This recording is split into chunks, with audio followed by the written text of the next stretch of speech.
with a Bangag couple have party drugs? Yes, there. Magandang araw mga kabayan. Ako po, babaeng palaka na nagmamaganda, abay kitang-kita po sa isang video or picture na inilabas nito si Dinches. Ito ang mga taong may impluwensya ngayon sa Pilipinas. Hindi niya man pinangalanan, pero mukhang alam na at kilala na ng lahat ng mga Pilipino. Sabi nga po, wala naman tayong pakialam mga kababayan kung ano man ang kanilang kalibugan na nararamdaman. Pero mga kababayan natin, mantakin mo kung ang ginagamit nila sa kanilang bisyong ito, sa pagpupulburon, sa paglalakwatsa sa ibang bansa, sa pag-iinom ng mamahaling alak, sa pagpaparti-parte nila sa Malacanang kasama ang kanilang pamilya, kanilang tropa, ay pera ng taong bayan, dyan po tayo may pakialam. At yan naman ang pinaghuhugutan ng isang Pinoy vlogger kung bakit siya nagsalita. Alam niya nga sa kanyang sarili, naku po, nakakatakot, sabi niya. Ang seguridad niya is alanganin. Mantakin mo, ikalabanin mo, ang gobyernong ito, di ba, na napaka-traidor. Kung si Cabral nga, kaya nga nila ihulog sa isang bangin. Yung isang ordinaryong Pilipino pa kaya, mga kababayan po natin. Na, alam mo na, no, sa tindi ng corruption, sa dami ng pera, mali-malitang napupunta sa kanila, kaya nilang gumawa ng kung anumang katarantaduhan para mapatahimik, mapagtakpan lang ang isyu po na kanilang kinabibilangan. Tandaan natin mga kabayan, itong Pinoy vlogger na ito na si Dinches, siya rin po yung nagpalabas ng isyu tungkol kay Tantuco.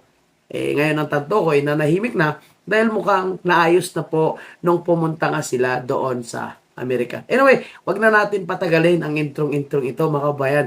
Pasok natin. Sino ba yung nakausap ni Dinches? At anto ata yung sinasabi niyang it's too vague. Tingnan natin. Magandang araw po sa ating lahat. Si Dinches Magandang araw, po. sir. Isa pong malaking paumanhin po sa inyong lahat mga kababayan na kasi umiikli po kasi mga oras po namin dito na magkakataon po kami may update na po kayo sa mga nangyayari po dito, pero yun na nga po sa mga nakaraang araw, sinisigurado lang po talaga namin ang aming seguridad. Kaya ito na nga po, ito na po yung part 2 po namin ng interview with ayun na po, ibiblip lang po namin yun. So ito na po ang part 2 namin sa interview with Mr. T. And let me just remind everyone na nangyari po itong meet up po nila with Mr. T around November of 2023. Now, chinek ko po talaga ang timeline para ma-validate po ang mga sinasabi po niya doon sa interview po namin. It all checks out. It was around that time po na may Festival of Light around November of 2023. And it was around the same time as well na pumunta po dito ang mga world leaders sa San Francisco at pumunta din po dito si Bangag at si Lisa Tanas sa San Francisco for the APEC Summit. And yun na nga po, I hope na... So, ano muna tayo? Tirap muna tayo. So, medyo matagal na pala ito kasi 2023 pa nangyaring ito, mga kababayan. Sige, tuloy tayo. Pag-usapan po natin ito kasi isa po itong malaking iskandalo po sa ating bansa. And okay lang po naman talaga kung anong ginagawa nila. So, tama. Kung anong gusto nilang gawin behind closed doors. Pero ito na nga po ginagamit po kasi nila ang mga pera ng mga mamamayang Pilipino. Yan ang sinasabi natin. Wala tayong pakialam sa kalibugan nila, bisyo nila, kung ano man ang gusto nilang gawin sa kanilang buhay-buhay, wala tayong pakialam dyan. Pero nagkakaroon po tayo ng pakialam kapag ginagastos, nilulustay na po nila ang pera ng taong bayan.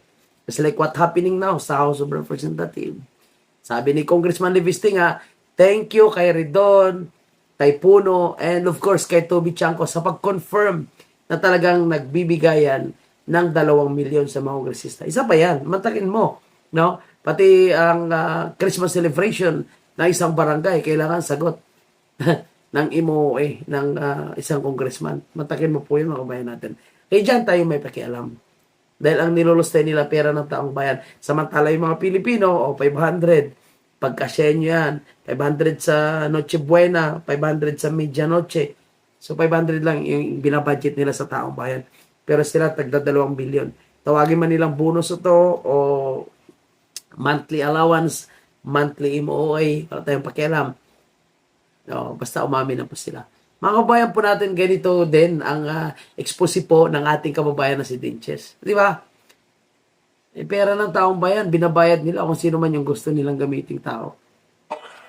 Biruin nyo, nagbayad po sila ng $40,000 po para sa isang tao, sa isang gabi lang. And if we're going to calculate that, that's 2.3 million.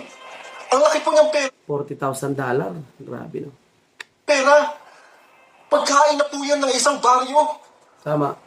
Grabe, tapos hindi lang 40,000 pa. Nagbayad pa po sila ng 17,000 sa isa pang lalaki. Sana po, hindi po ito mamatay na issue. Lalakidor! Putsang galaman yan. Sa bagay, no? Iba kasi pagka gumagamit talaga ng pulburon. Lalaki, bakit walang babae din, Chess? Issue. Pag-usapan po natin ito. Kasi nakakahiya at nakakasuka. Talaga. Mr. Tovig. You are right, and it's inexplicable what you've gone through.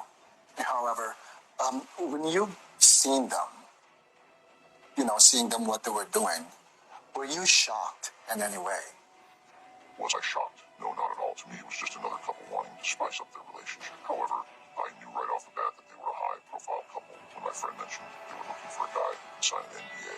It is kind of dodgy that someone would just ask some random man to sign an NDA. How long have you been doing this, Mr. T? Since I was in my early 20s, life is hard for a biracial Asian man in the U.S. But many in my circle have told me that there's a huge market for someone like me in this field. Once I got in, I just never got out, and there's no better place to be to do this line of job than in San Francisco. Now, this question might be a little too incriminating.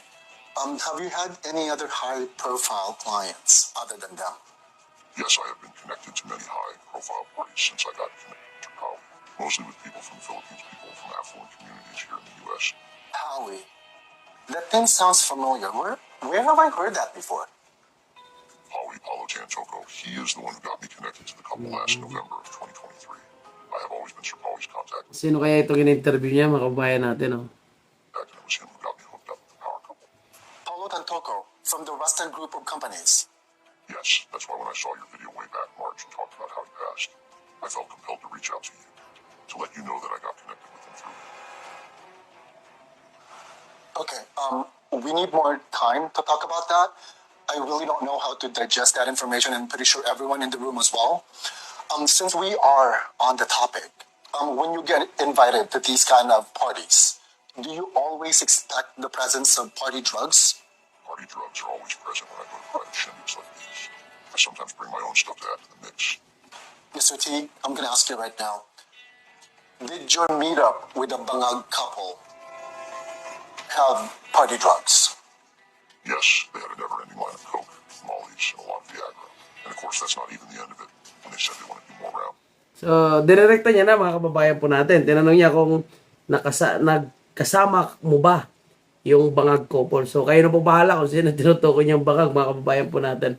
So, sabi nga nitong si Dinches, mga kababayan natin, yung Pinoy vlogger, wala naman siyang pakialam kung pera nila. Kaso pera ng taong bayan. Ika nga, nagbayad daw po sila ng 40,000. So, mukhang mas marami pa tayong malalaman dito. Anyway, abangan natin ang kwentong ito. So, parang Netflix itong interview na ito ni Pinoy American vlogger na si Dinches. Sana po, walang masamang mangyari sa kanya. Kasi, kung ine-expose niya ito, at yun nga, siya na mismo yung nagpapangalan, malamang galit na galit po sa kanya yung mga taong ito na sinasabi niyang bangag kupon.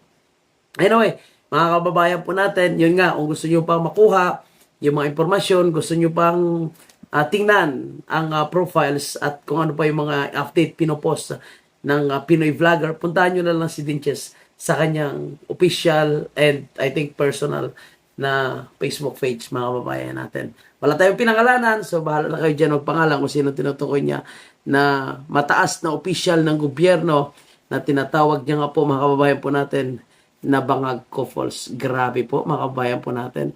Alam nyo kung totoo yan, mga kababayan, no? Lalong magalit dapat tayo mga Pilipino kasi nga, pera ng taong bayan, pera nating mga ordinaryong Pilipino, ang nilulustay nila, no? Diyan sa kanilang kalibugan. Buti pa itong si Father Flavi Villanueva, no? Panood-nood lang ng Kantot Movies. Sa kanila po, ibang klase, nag-hired po sila ng lalaki para sila ay masatisfied. Mantakin mo, $40,000. Isang bigayan lang. Mahigit 2 milyong piso po yung katumbas niyan. Mga kababayan po natin, okay, lipat po tayo sa ating ibang topic, Lord Castro, no?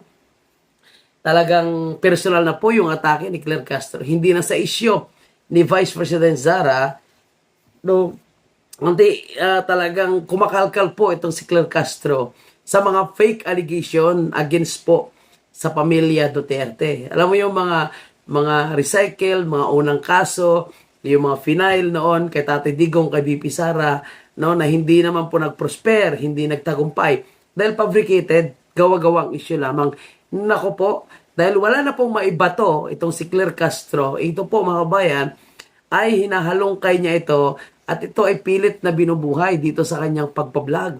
Kasi akala niya siguro may maniniwala pa po sa kanya. Ganyan na po kadesperado itong bangag na administrasyon, itong si Claire Castro, no? Talagang double pay, dubli-dubli siguro binabayad ito kay Claire Castro para lang masabi na talagang hindi karapat-dapat si VP. Pero alam mo yung ganitong klaseng strategiya, mga bayan natin, ginamit na ito bago pa nanalo si President Duterte. Ginamit na ito, mga bayan po natin, yung propagandang ito.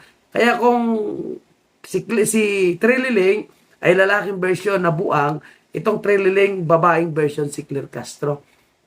Mahilig mag-recycle ng issues. Kasi nga po, desperado sila at wala po silang mahanap na masamang issue laban kay Vice President Sara. Kaya paulit-ulit na lang mga kabayan po natin. And bawat action and speech ni Vice President Sara, kanyang binabantayan at ginagamit po as part ng kanilang paninira at propaganda. Ang tanong, nagtatagumpay po ba sila? Hindi po. Kaya dapat sisantihin ang mga to. Tanggalan na ng suhol ang mga ito dahil sayang ang pera. Ngayong tapos na ang holiday season, tila tapos na rin ang ceasefire sa politika. Dahil si Yusek Claire Castro muling bumanat kay VP Sara. Ang detalye sa agenda report ni Ivy Reyes. Ayop na to. Hindi talaga mapakali po mga kabayan po natin kapag hindi po siya bumanat sa ating Vice Presidente. Alam mo yung banat lang ng banat, wala namang patama. So, ang daming issue na dapat linisin. So, dapat talaga malinis na pahina sa susunod na taon. Diba? Dapat linisin niya muna yung kanyang amo. O tsaka hanggang ngayon, wala pa rin napapakulong na malalaking ista. Ang sabi lang ni Claire Castro, di ba marami naman nakakulong ngayon? Hindi po yan sila malalaking ista. Sila po ay mga diles. Sap-sap lang po yan. So, hindi pa nakukulong yung malaking ista na mastermind talaga. So, ganito po ka-desperado. Itong si Claire Castro, mga kababayan.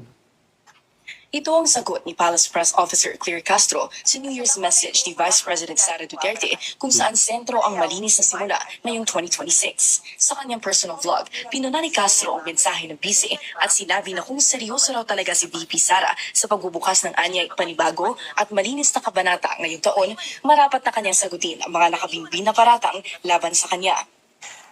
So yung mga paratang na po yan, is luma na po yan eh. Ilang bisis na po yan sinagot, no? Ilang bisis na po yan na-dismiss. Mga kababayan po natin, bakit pa kailangang sagutin pa ni Vice President Sara itong si Claire Castro ito?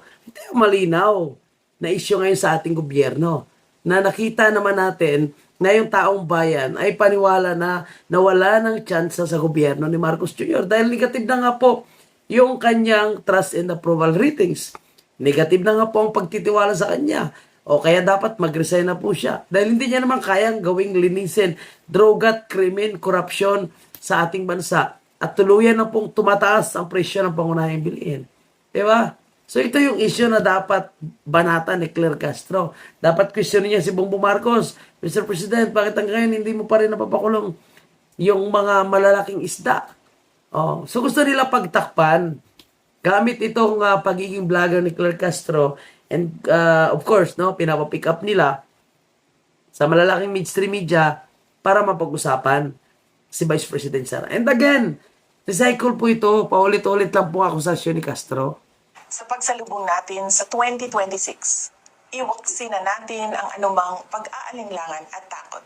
Ngayon ang simula ng Tama, isang Inday. panibagong kabanata, isang malinis na pahina na punong-puno ng pag-asa. Tama, Sa malinis na vlog na ito, pahina. binalikan ni Castro ang 2017 investigation laban kay VP Sara at kay former President Rodrigo Duterte kaugnay ng milyong pisong undeclared wealth umano na natuklasan ni dating Deputy Ombudsman Melchor Carandang. Gaya ni Carandang, binuksan din ni dating Senador Antonio Trillanes IV ang usaping ito noon at sinabing may patunay galing sa Anti-Money Laundering Council o AMLAC na may iba't ibang bank accounts ang mga Duterte. Sinabi nga ng AMLAC na walang ganong account ang mga Duterte, di ba? Sinabi nga ng AMLAC na hindi po sila nagpapalabas ng mga report na ganon. So, ibig sabihin, gawa-gawa lang po yun ni Trilling. At ngayon, gusto namang ulitin ni Claire Castro. Di ba nasa gobyerno sila ngayon? Kung may ganyan sila accusation kay VP Sara, total, hindi naman po sila nagtagumpay, mga kababayan natin, sa impeachment against kay Vice President Sara, hindi naman po nagtatagumpay ang mga paninira nila, dapat gamitin nila yon. O yun naman pala sinasabing meron naman pala silang reklamo, meron pala silang patunay patungkol kay Vice President Sara. O bakit hindi pala nila gamitin? O bakit hindi pa nila resolbahin ang issue ni Tantoco? O ngayon, ang issue ng it's too vague na yan. Yung yung tsuktsaga na yan na interview ni Dinches. O bakit yan pala hindi nila sagutin? No? Dahil mantakin mo pera ng taong bayan ng kanilang nilulustay ginagastos.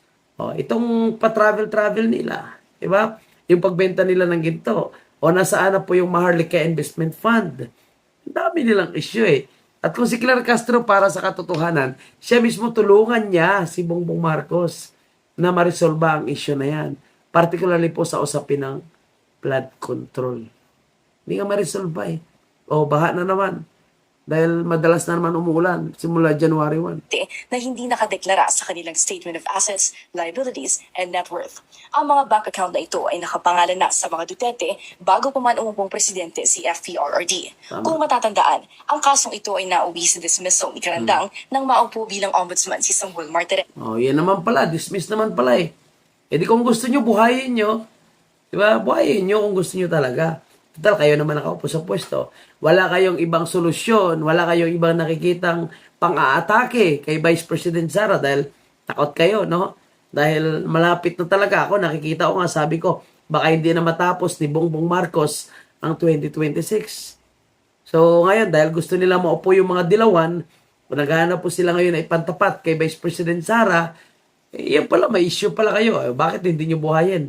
Bakit hindi pangunahan ni Claire Castro yung pag-complain? O kaya, bayaran nila yung kanilang paboritong pare na adik. Adik na pare at manyakis, o bayaran nila para mag-file ng kaso at buksan muli yung issue na yan. Yung joint account ng mag-ama na yan. Wala po silang kakontentuhan. O hindi po sila nadadala sa kahihiyan po na ginagawa po nila sa patuloy nilang mga accusation kay BP Sara, kay Tatay Digong na panay dismiss naman. Buhayin nila. Total, si Boyeng naman ngayon. Kung buhay pa si Boyeng, ang ombudsman. Tuloy tayo. Tinutulan kasi ni dating Ombudsman Conchita Carpio Morales ang suspension na ipinato ng Duterte administration noong 2018 dahil wala naman daw jurisdiction ang sitting president na disiplinahin ang isang independent body gaya ng Ombudsman.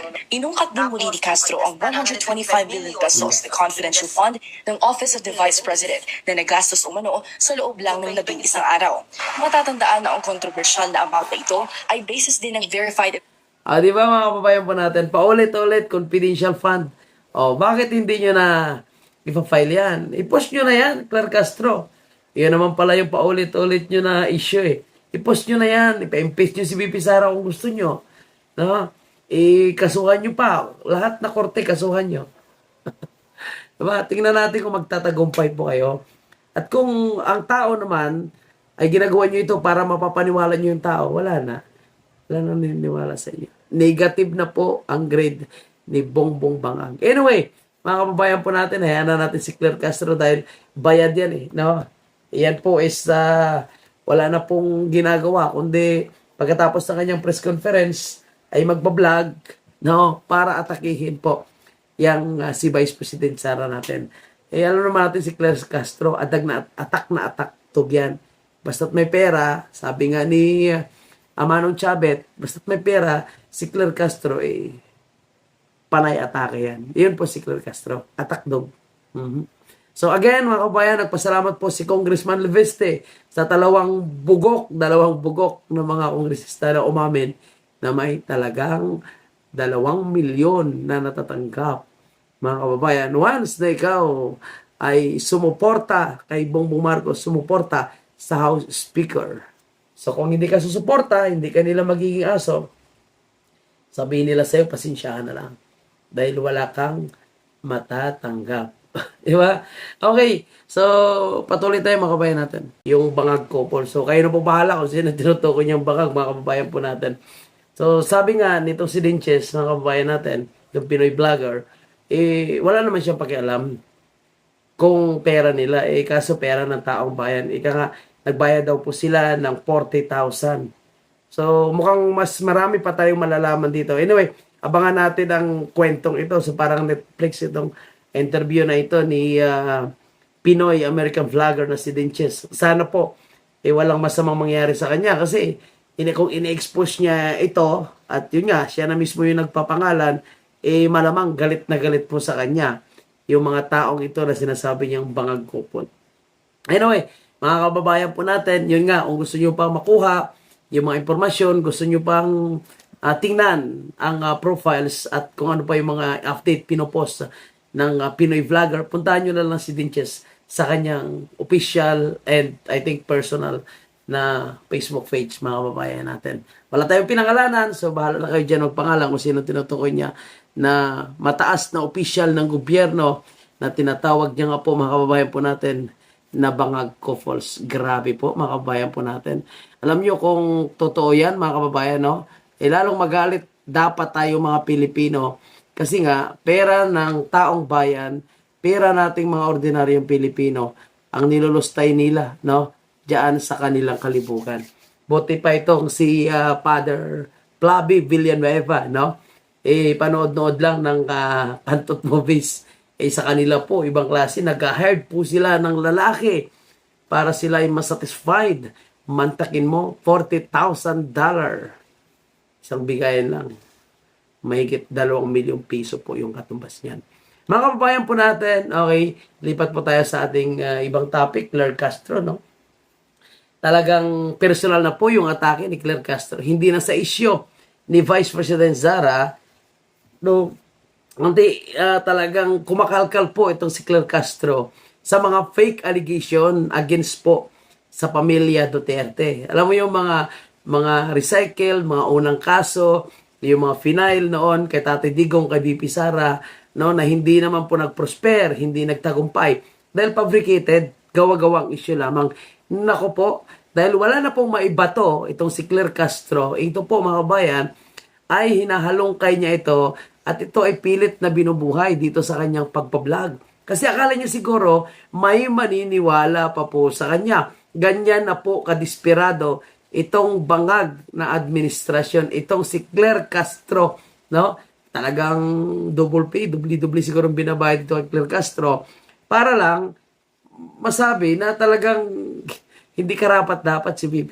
Pero alam mo yung ganitong klaseng strategiya, mga kabayan natin, ginamit na ito bago pa nanalo si President Duterte. Ginamit na ito, mga kabayan po natin, yung propagandang ito. Kaya kung si Trililing ay lalaking version na buang, itong Trililing babaeng version si Claire Castro. Mahilig mag-recycle ng issues.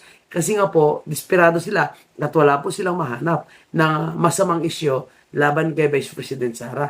Kaya pa ulit-ulit na lang mga kabayan po natin. And bawat action and speech ni Vice President Sara, kanyang binabantayan at ginagamit po as part ng kanilang paninira at propaganda. Ang tanong, nagtatagumpay po ba sila? Hindi po. Kaya dapat sisantihin ang mga to. Tanggalan na ng suhol ang mga ito dahil sayang ang pera. Ngayong tapos na ang holiday season, tila tapos na rin ang ceasefire sa politika. Dahil si Yusek Claire Castro muling bumanat kay VP Sara. Ang detalye sa agenda report ni Ivy Reyes. Ayop na to. Hindi talaga mapakali po mga kabayan po natin kapag hindi po siya bumanat sa ating Vice Presidente. Alam mo yung banat lang ng banat, wala namang patama. So, ang daming issue na dapat linisin. So, dapat talaga malinis na pahina sa susunod na taon. Diba? Dapat linisin niya muna yung kanyang amo. O tsaka hanggang ngayon, wala pa rin napapakulong na malalaking isda. Ang sabi lang ni Claire Castro, di ba marami naman nakakulong ngayon? Hindi po yan sila malalaking isda. Sila po ay mga diles. Sap-sap lang po yan. So, hindi pa nakukulong yung malaking isda na mastermind talaga. So, ganito po ka-desperado. Itong si Claire Castro, mga kababayan. Ito ang sagot ni Palace Press Officer Claire Castro sa New Year's message ni Vice President Sara Duterte kung saan sentro ang malinis na simula ngayong 2026. Sa kanyang personal vlog, pinuna ni Castro ang mensahe ng bise at sinabi na kung seryoso raw talaga si VP Sara sa pagbubukas ng anyay panibago at malinis na kabanata ngayong taon, marapat na kanyang sagutin ang mga nakabimbing na paratang laban sa kanya. So yung mga paratang na po yan, is luma na po yan eh. Ilang bisis na po yan sinagot, no? Ilang bisis na po yan na-dismiss. Mga kababayan po natin, bakit pa kailangang sagutin pa ni Vice President Sara itong si Claire Castro ito? Ito yung malinaw na issue ngayon sa ating gobyerno. Na nakita naman natin na yung taong bayan ay paniwala na nawala ng tsansa sa gobyerno ni Marcos Jr. Dahil negative na nga po yung kanyang trust and approval ratings. Negative na nga po ang pagtitiwala sa kanya. O kaya dapat mag-resign na po siya. Dahil hindi niya naman kayang gawing linisin droga, krimen, korupsyon sa ating bansa. At tuluyan na pong tumataas ang presyo ng pangunahing bilihin. Diba? So ito yung issue na dapat banatan ni Claire Castro. Dapat questionin niya si Bongbong Marcos. Mr. President, bakit hanggang ngayon hindi mo pa rin napapakulong yung mga malalaking isda? Oh, so gusto nila pagtakpan gamit itong pagiging vlogger ni Claire Castro and of course, no, pinapapick up nila sa malalaking mainstream media para mapag-usapan si Vice President Sara. And again, recycle po ito, paulit-ulit lang po akusasyon ni Castro. Sa pagsalubong natin sa 2026, iwaksin na natin ang anumang pag-aalinlangan at takot. Ngayon ang simula ng Tama, isang Inday. panibagong kabanata, isang malinis na pahina na punong-puno ng pag-asa. Tama, Sa malinis vlog na na ito, pahina. binalikan ni Castro ang 2017 investigation laban kay VP Sara at kay former President Rodrigo Duterte kaugnay ng milyong pisong undeclared wealth umano na natuklasan ni dating Deputy Ombudsman Melchor Carandang. Gaya ni Carandang, binuksan din ni dating Senador Antonio Trillanes IV ang usaping ito noon at sinabing may patunay galing sa Anti-Money Laundering Council o AMLAC na may iba't ibang bank accounts ang mga Duterte. Sinabi nga ng AMLAC na walang ganong account ang mga Duterte, di ba? Sinabi nga ng AMLAC na hindi po sila nagpapalabas ng mga report na ganon. So, ibig sabihin, gawa-gawa lang po yun ni Trilling. At ngayon, gusto namang ulitin ni Claire Castro. Di ba nasa gobyerno sila ngayon? Kung may ganyan sila accusation kay VP Sara, total, hindi naman po sila nagtagumpay, mga kababayan natin, sa impeachment against kay Vice President Sara, hindi naman po nagtatagumpay ang mga paninira nila, dapat gamitin nila yon. O yun naman pala sinasabing meron naman pala silang reklamo, meron pala silang patunay patungkol kay Vice President Sara. O bakit hindi pala nila gamitin? O bakit hindi pa nila resolbahin ang issue ni Tantoco? O ngayon, ang issue ng it's too vague na yan. Yung yung tsuksaka na yan na interview ni Dinches. O bakit yan pala hindi nila sagutin? No? Dahil mantakin mo pera ng taong bayan ng kanilang nilulustay ginagastos. Itong pa-travel nila, di ba? Yung pagbenta nila ng ginto. O nasaan na po yung Maharlika Investment Fund?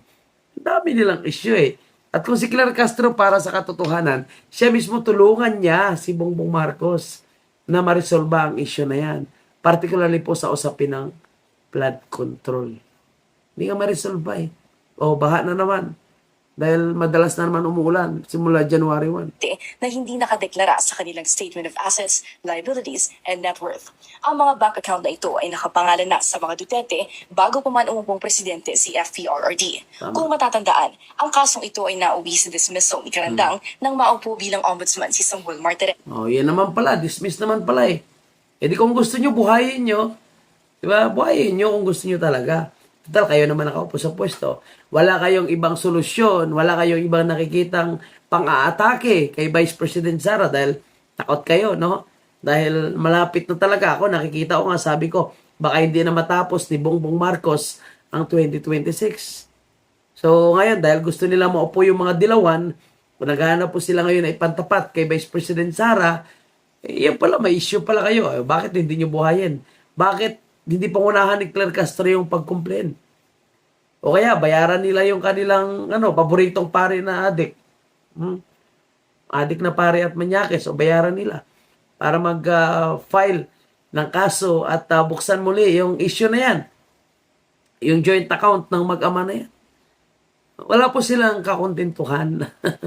O hindi po sila nadadala sa kahihiyan po na ginagawa po nila sa patuloy nilang mga accusation kay BP Sara, kay Tatay Digong, na panay dismiss naman. Buhayin nila. Total, si Boyeng naman ngayon. Kung buhay pa si Boyeng, ang ombudsman. Tuloy tayo.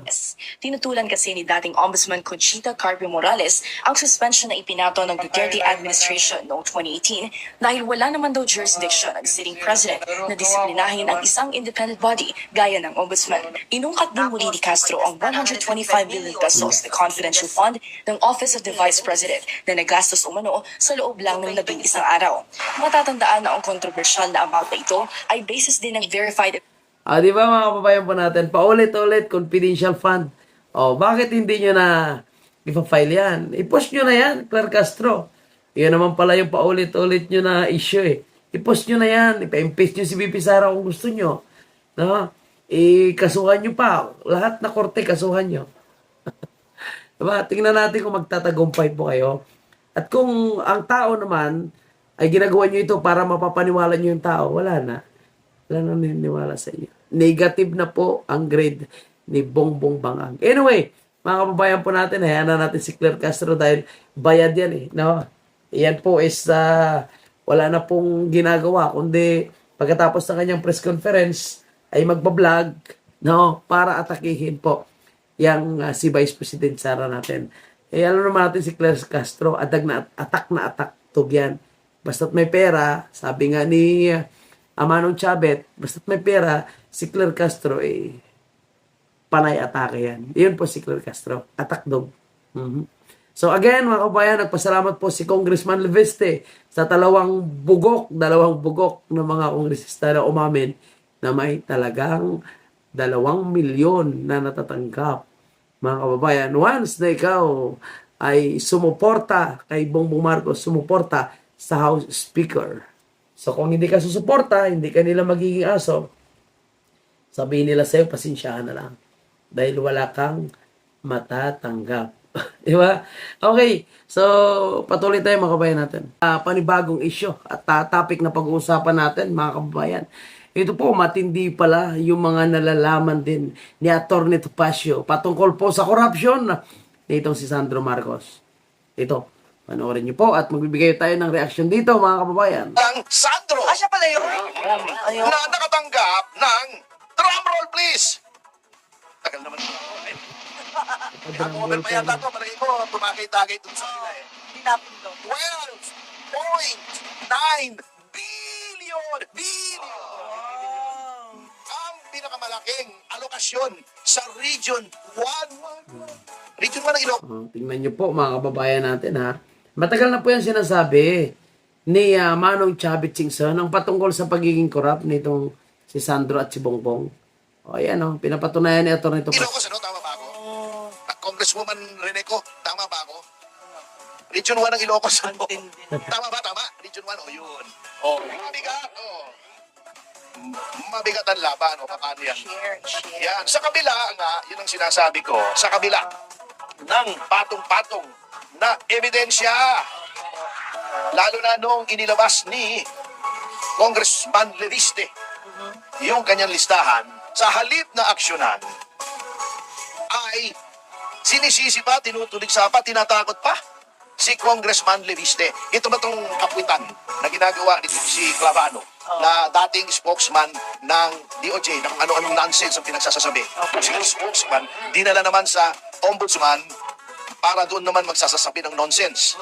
Yan, di ba sabi? Tama, binigay sa amin yung listahan ng November 18. Tagal na, di ba? Oo. Pero hindi naman kumpleto. Haller. Kayong ombudsman, kayong makapangyarihan, binigyan kayong listahan, hindi kumpleto. Bakit hindi nyo tinanong sa DPWH, boss, eto ba inyo? Oo, amin yan. Amin na yung kumpleto. Ombudsman key!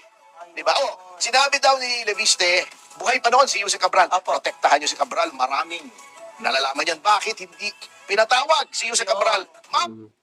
Yun nga, paano nila poprotektahan si Cabral? Yun ang magbubuking sa kanila eh. Kaya nga, pinagurgur eh. No? Ang kanilang poprotektahan, ang kanilang sarili eh. Para hindi po sila ilaglag ni Cabral. Kaya tingnan mo ngayon, yung ombudsman, yung DPWH, parang, parang pinapalabas nila na mali yung listahan nitong si Congressman Leviste. No? Pero tingnan mo naman kung gaano katotoo po. Si Magalong nga, sumasakay ngayon eh. Sinasabi ni Magalong, may listahan din ako dyan. Nung pinaharap ko si Cabral sa ICI, tinanong ko rin yan. Nagulat siya, napalunok ng laway, napainom ng tubig. Yan sinasabi ni Magalong. Pero bakit hindi nila pinortektahan? Dahil ang sinasabi naman, para mapanagot ang mga magnanakaw, mapanagot ang korap, mapakulong sila. Wala na silang Merry Christmas. Pero January na po, magpa-Valentine's na. Baka sabihin niya, wala na silang Valentine's. Ayop ka ba nga? Ito bang listahan ito? Listahan talaga ng DPWH. Authentic ba ito? Oo. Bakit hindi kumpleto? Amin na yung kumpleto. Anong ginawa? November 18. Di ba? Hindi sila kumilos. Hindi nila pinotektahan si Yusek. Hindi man lang nila pinatawag at inimbestigahan. Kasama po yan, saklaw po yan, magpatawag ka ng tao. Saklaw yan ng powers ng ombudsman. Malawak ang powers ng ombudsman. Hindi ginagamit kasi sila ang sasabit. Tama, hindi nila ginamit kasi sila ay sasabit. Pag-aray nyo na, hindi ginagamit kasi sila ang sasabit. At sila rin ang magbibit-bit. Yun, sila ang magbibit-bit. At sila rin ang gumagawa ng script. Tuloy tayo. Yun ang mabigat. Bago, bumanat siya, di ba? Mali yung banat niya eh. Ano mo, di ba, sabi nga ni Congressman Leviste, may nag-reach out daw sa kanya sa ombudsman para mag-apologize sa pinagsasasabing nonsense ni Clavano. Di ba, bago sabi niya, I will not engage. It's a black hole. Natakot siya kasi mukhang kinastigo siya sa pagsasalita niya ng kung ano-ano, di ba? Banat yung batang yan eh. Meron nga akong statement, hanapin mo. Sabi ko, pare ko, chill ka lang. Masyadong padalos-dalos eh. That's what happens when you send a boy to do a man's job. Hindi kaya eh. Puro pakit lang. Sabi ko nga, mali ang karir mo, hindi ka dapat sa gobyerno. Mag-artista ka na lang. Gwapo naman eh. Ako pa magpuproduce. Ang kulit talaga nito, Passion, no? Imagine mo, sabihan niya si Clavano na mag-artista ka na lang. Siya pa yung mag-produce. Kasi alam nyo, itong si Asik Clavano na galing din sa DOJ dahil bata nga po yan. Kumbaga yan po ay pinagkakatiwalaan nitong si Boying Rimulya. Ngayon dinala niya naman sa ombudsman. Yun din ngayon yung tagapagsalita niya. Kaso, yun nga, marami yung palpak. Hindi ka bagay dyan eh. Bagay si Clavano, yung poging komedyante. Bata pa ba yun? Bata pa. Mga ilang taon eh. Hindi ko alam. Hindi ako magaling. Buti nga, so alam na alam mo gwapo pala siya. Hindi, kasi doon nagsasagutan kami ng mga pahayag nung tungkol kay Congressman Teves. Oo.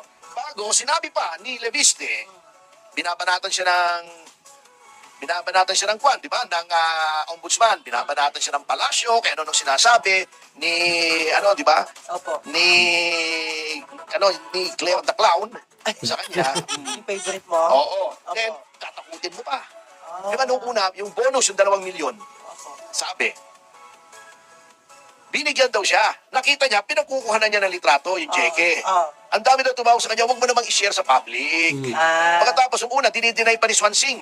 Pero inamin naman ni Puno. Sabi niya, hindi bonus yan para sa mga congressman. Yan ay binigay sa congressman para sa mga gamit sa Pasko. Halimbawa, Iklisos party nila yung mga kapitan ng barangay. Ito yun na rin yun. Kami pinagluloko nyo. Anong tingin nyo naman sa mga Pilipino, mga mangmang?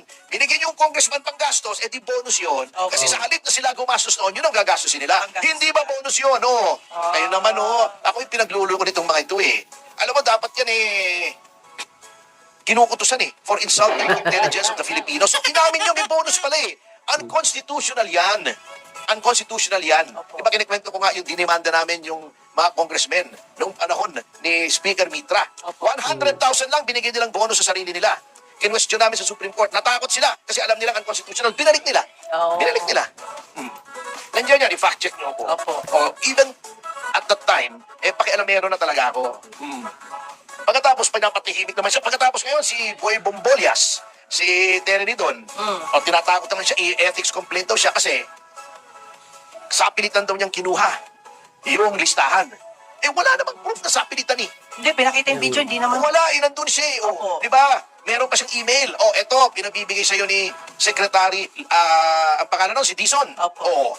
Pagkatapos, siyempre, tinatanggi ni Dizon, siyempre. Nakagalitan na yun. Ba't mo ka aminin? Magkakandaloko-loko eh. Tama, hindi talaga aminin ni Vince Dizon yan kasi nagkandaloko-loko na. Bistado na nga po yung kanilang script. Kaya walang amin dyan. Kita mo si Boying Rimulya, mukhang umiiwas na. At usaping Boying Rimulya, naku po mga kababayan po natin, no? Nakikita natin yung picture nitong si Boying Rimulya, mukhang nagbabalat na po. Sabi ng mga viewers natin na may mga experience kapag nambabalat na o nilalamig na yung isang tao na may sakit, iba na po ang ibig sabihin yan, mga kababayan natin. Ayan po, tingnan nyo po yung pagmumukha nitong si Boying Rimulya. So, kaiba na. At sinabi niya na fake news daw po yung kanyang pag-hospital. Okay, fake news. Masalamat ka, nabuhay ka pa. Pero marami pa rin yung taong gustong-gusto na po na magwakas na, matapos na itong si Boying Rimulya dahil sa dami rin ng karma, no, na kailangang singilin sa kanila dahil napakaraming kasamaan, kasinungalingan, of course, kasabwat po sila sa illegal na kidnapping at pagpapaaresto kay President Duterte. So, kaya siguro itong mga nangyayari sa kanya is karma na ito mga kabayan. Tandaan natin, kahit maraming pera yung mga to, hindi kayang dugtungan ng pera ang buhay ng isang tao. So, lalo-lalo po, hindi kayang pigilan ng karma. No? Hindi nila kayang pigilan, no? Hindi nila kayang pigilan ang karma na umaatake ngayon sa kanila. Okay? So maraming salamat po mga kababayan po natin at suportahan niyo po yung aking Facebook page, Kababayan PH, para lagi kayong updated sa mga pag-iikot po natin sa ating karapan ng Tay Kami Naman. Mabuhay po kayo. Pag-announce po tayo sa mga location natin kung saan tayo mag-i-stay sa mga susunod na araw para sa ating ginagawang signature caravan. Mabuhay po kayo lahat. Mabuhay man sa Pilipinas. Saludo sa inyo mga kababayan.